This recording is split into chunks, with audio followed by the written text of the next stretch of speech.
Bonsoir Linda, je sais que vous connaissez par cœur l'Académie française et même si vous êtes très contente pour Amin Malo, vous auriez préféré que ce soit une femme. C'est dit, vous me l'avez dit. Oui, pourquoi pas un linguiste aussi, il n'y en a pas à l'Académie, mais bon, c'est un autre débat. Pourquoi pas un linguiste, c'est vrai, ce sont des écrivains. Bon, vous allez nous parler ce soir de... J'ai une question à vous poser, moi. Oui. Est-ce que vous savez parler le latin? Parler, ce serait un peu prétentieux, mais j'en ai fait 2 années. Ah bon? Oui, en quatrième, en troisième. Bravo, c'est un mot latin. Hein. Vous savez que vous appartenez à une minorité, oui. La plupart des gens disent qu'ils ne savent pas parler le latin et pourtant, sans s'en rendre compte, ils le parlent.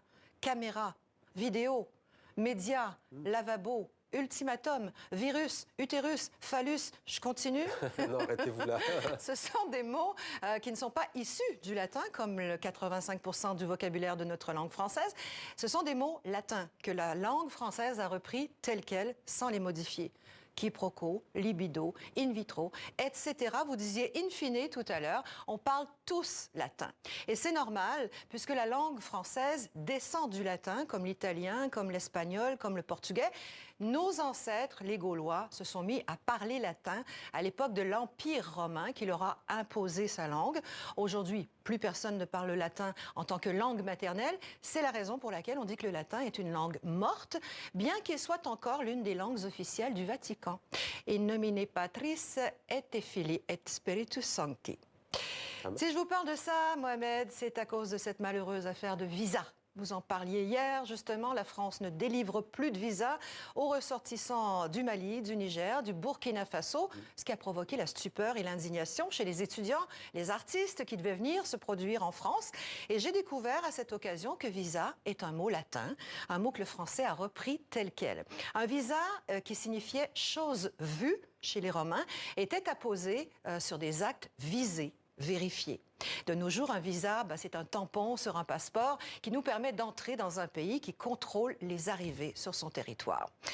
Des mots latins en français, il y en a plein.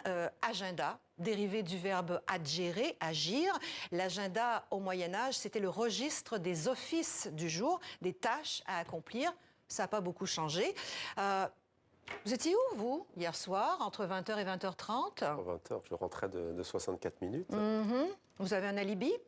Ah, alibi, pas mal. Je la connaissais, je ne le savais pas.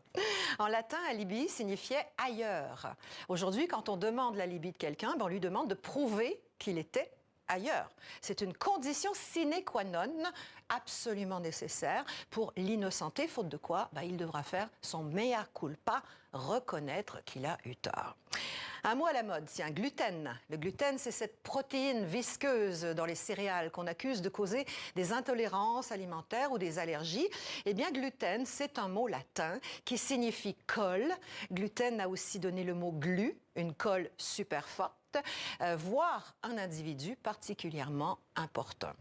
In fine, Mohamed, pour finir donc, je vous souhaite une bonne soirée. Profitez de l'instant présent et comme on dit en latin, carpe diem.